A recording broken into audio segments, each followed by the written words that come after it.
Okay, so finally getting into the video where I color. I also messed up when I did the recording of finishing up the drawing for Claudia. She's up there in the top right. She's Owen's wife. I wanted it could be a bit of a challenge, as I said before, to draw a character, like a female character who's strong, and you want her to still look effeminate. So, the tips I gave were try to make her hips as wide as her shoulders. Claudia's hips aren't fully visible in this picture. And, also try to further pronounce her more feminine assets, so that's chest and butt. And her chest is kind of visible there. But at the same time, if it's supposed to be a fit character, usually that means low body fat. So, she does. I guess I shouldn't talk too much about character busts on on YouTube. I'm not sure what their roles are. Anyway, I start the color, as you can see, with Claire. I know the propensity for a lot of vampire characters tends to be go with black and go with red, and you're done, right? Which is, it's a really good edgelord kit. Black and red seems to be like a Shadow the Hedgehog, right? If you're gonna make an edgelord, these are the colors you use. A lot of people like vampires because they also like edgelord characters, and there's a lot of overlap there, which is fine. It's perfectly fine. No judge, no hate, right? But it's never really been my own interest or aesthetic. Red's a fine color. Green is my favorite. That's not a very good vampire color, but it's not unusable, I'll put it that way. Especially it's like if you have vampires who are trying to some degree to blend into human society. Claire, in some ways, is going to look more, if she doesn't already, look some like stereotypical in some ways, like the big cross necklace, the long black duster. Claire has a long history she's the oldest of them. She has like bright orange hair and even then like slight red accents to her eyes. Big cross necklace, black jacket, right? She does kind of look more like an edgelord character in some capacities, but she's actually probably the least of all.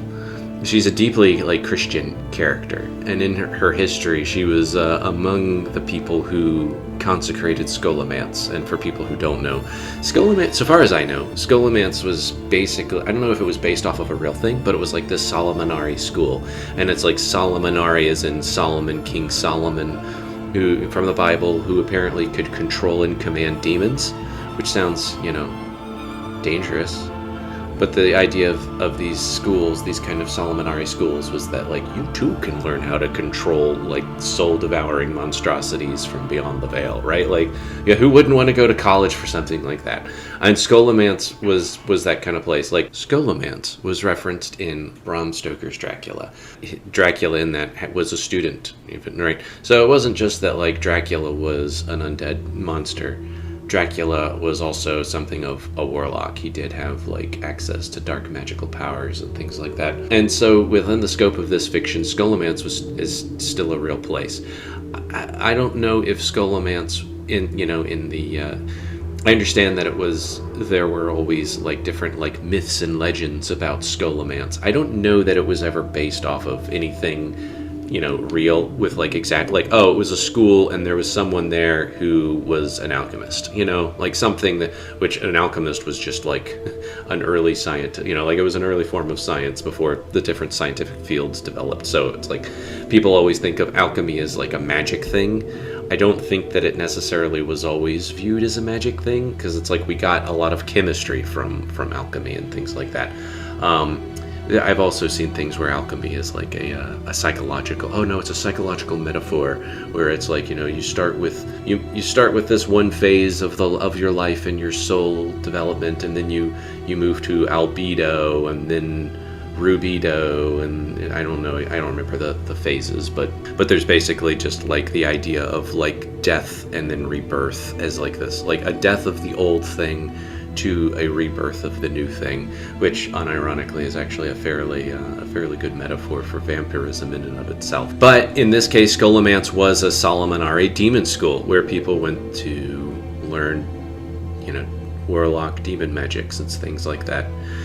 Claire, being a good Christian that she was, and a very old Christian at that, like old school Catholic, which is the sort of thing I've been kind of researching a little bit in my off time because I want to understand the character's psychology a little bit better. It's like, somebody who's 1,000 years old is already going to be a bit alien in and of itself. They're probably going to look at a number of modern Christian sects as, of course, heretical, but not, I don't think, with the same degree of hate and intolerance that you would expect, well, we got to kill all these heretical Christians. It's like there's Christians killing other Christians is definitely a thing that happened in the past, but that doesn't mean that that's normal, right? And Claire's definitely not that sort of character. She's much more she's much more patient and compassionate.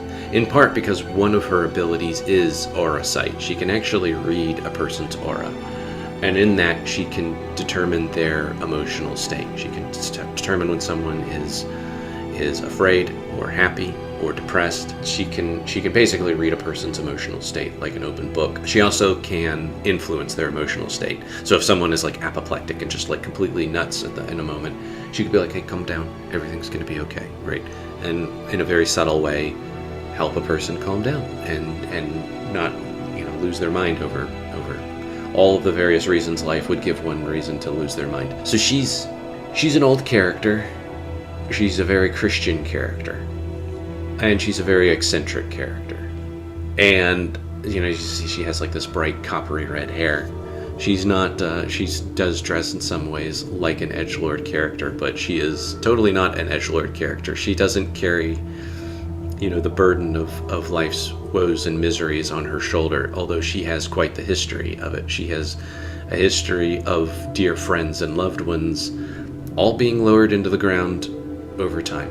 She said goodbye to more people than you will ever say hello to. And there is something sad about that, but within the scope of a proper Christian perspective, death is not the end. Death, again, is something of a rebirth. It's an evolution of one form of life, one form of existence to something that's more radical, something that can't really be appreciated until you experience it yourself. Scary, still scary all the same. But within the scope of this, it's, if you use the analogy of a baby, a baby living in the womb, the baby is in this environment with eyes and ears and feet and hands and toes and fingers and so forth. It has all of these features that are completely ill-suited for that environment.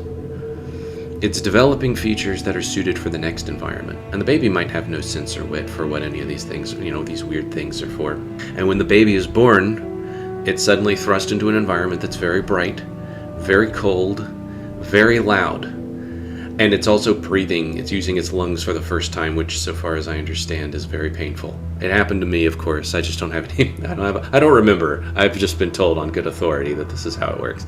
And so anyway, using that analogy, death within a Christian perspective of the universe is very, very similar. It's not the end. It's a new beginning. You've been spending all of this time developing. Hopefully you've been developing, there's more volition in the post-birth life. More volition, like you're choosing to try to be a good person and to fine-tune your moral life. And of course you've been succeeding at that, right?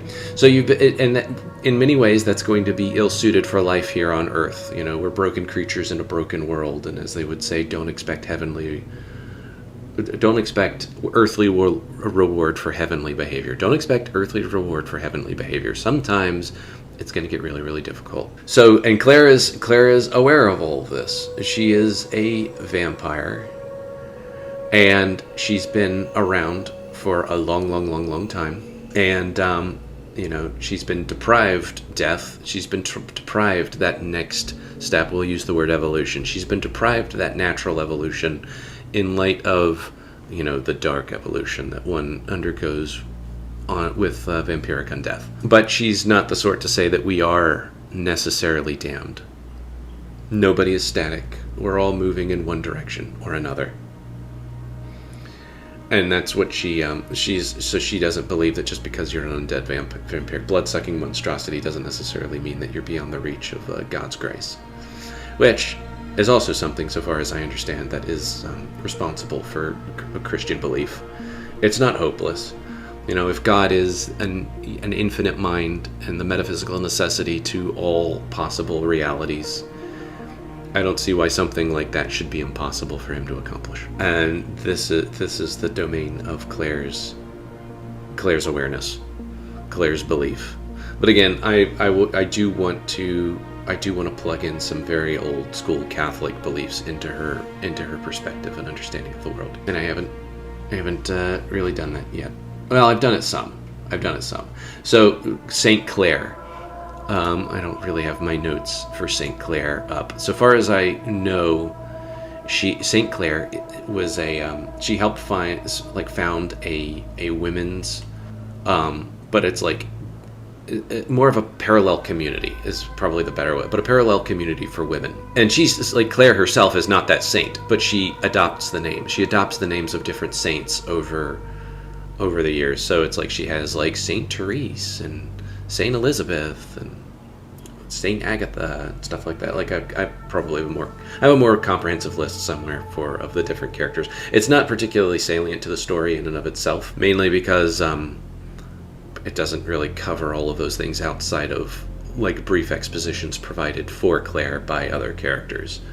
But she uses female saint names, so I've had to familiarize myself with all of that too. And it's been fun. It's been educational. It's part of the reason why I like writing characters like this. But the thing is, when you are writing a character that is smarter than you, older than you, way more wiser and more intelligent than you, like she's been around for a millennium, maybe a few years shy of a millennium. She's about to have her 1000th birthday here coming up. And she's seen things like consecrating demon schools that have been left to myth and mystery, right? The woman has seen a lot and has maintained a very positive disposition and hopeful outlook on life and unlife despite all of it. So yeah, she might look like an edgelord, but she's not. She's suffered deeply, and that suffering has actually made her into a very gentle person. Her husband, Lucas, he's a very kind, compassionate artist, right? I've already described him a little bit, and the weird dynamic between them is that Claire was like in her mid-20s when she got turned. Lucas was in his mid-teens when he got turned.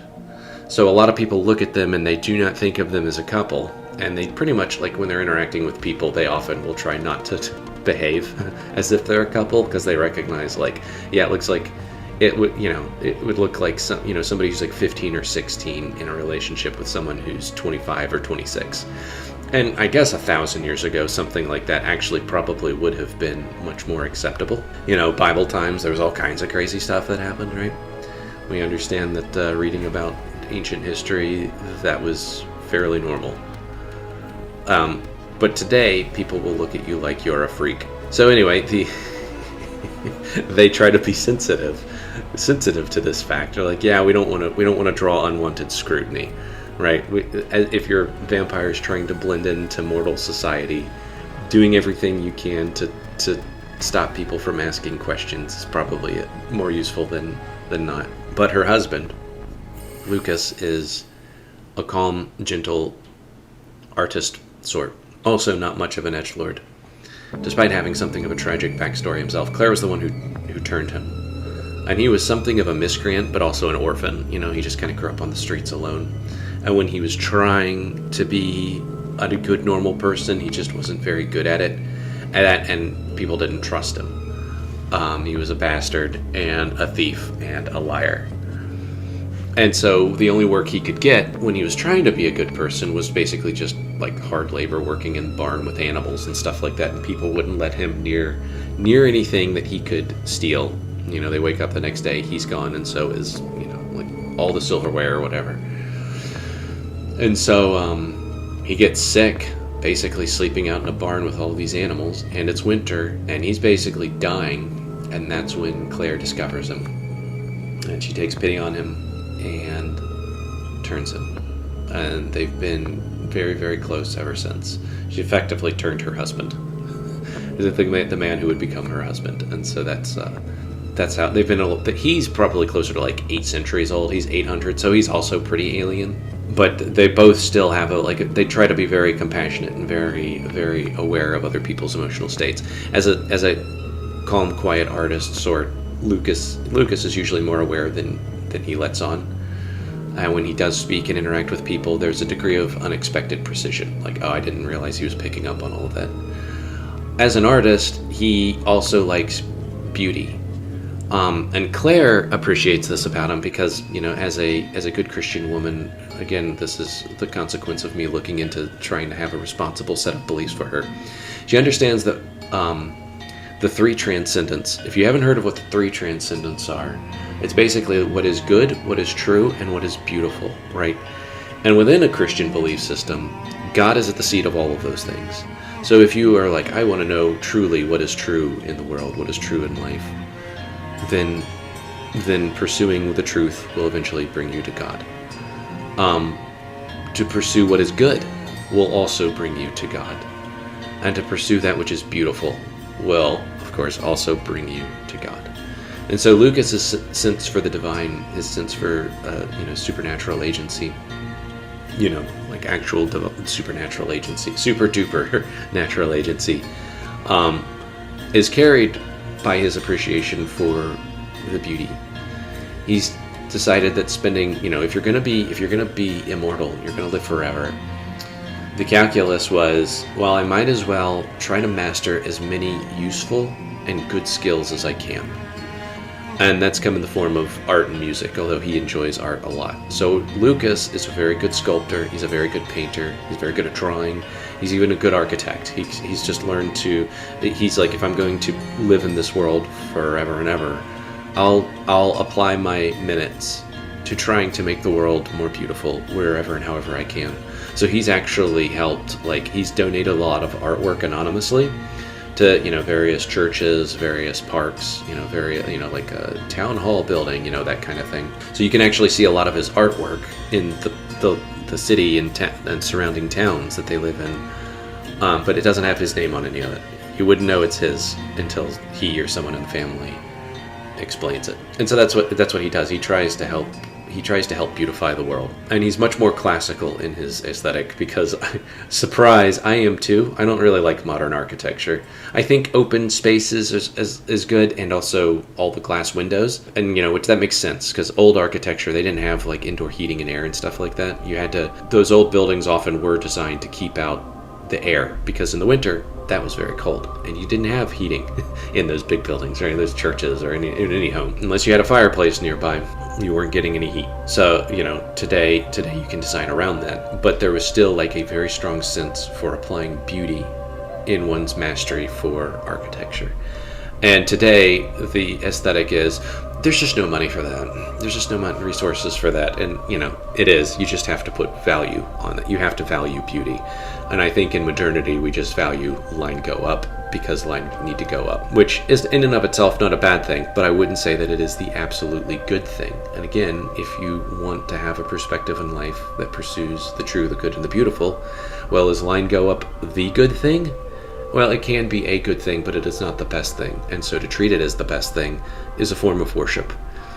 The Ritters don't worship line go up. They worship God. Claire and Lucas especially. When writing these characters, it's been something that I've wanted, it's been kind of difficult getting into their headspace because not only do I want them to be good characters, they're also very old, which makes them very alien in a lot of ways. It makes them, they're going to have judgments and observations about modernity that probably aren't going to occur to me. And so that's something I've tried to just naturally occur to me, trying to crawl into the headspace of somebody who's that. And one of the other annoying things about modernity is we like to judge history. We like to say oh, look at all these old people from these previous bygone eras. They didn't know anything. It's they knew a lot. They just didn't have technology. They didn't have technology available to them. And so that shaped the way they organized their day. It shaped the way their thoughts got organized as a matter of consequence of just having to live through those sorts of, in a lot of ways, if people who are still alive today in the world, who lived as our ancestors did from 1,000 years ago, we would recognize them as being poor and impoverished. there's something kind of messed up about like looking at people who are effectively poor and impoverished and thinking like, oh, they're just backwards and dumb, right? They don't understand anything. And it's like, well, they're probably doing a lot better given what they have than most of us would. Most of us, if you walk into a room and you hit the light switch and the light doesn't turn on, we'll have a breakdown because we don't know how to navigate any of that. Anyway, that's reaching near the end of the video. I'm going to shut up now. I'll probably find other things to ramble about, especially. I don't think I rambled as much as about Claire and Lucas. So it's fun going back and revisiting these characters. Anyway, I guess, like, subscribe, and so forth. If you have any questions, comments, criticisms, or observations of any kind, feel free to leave a comment, and I will get back in touch as soon as I can. Take care.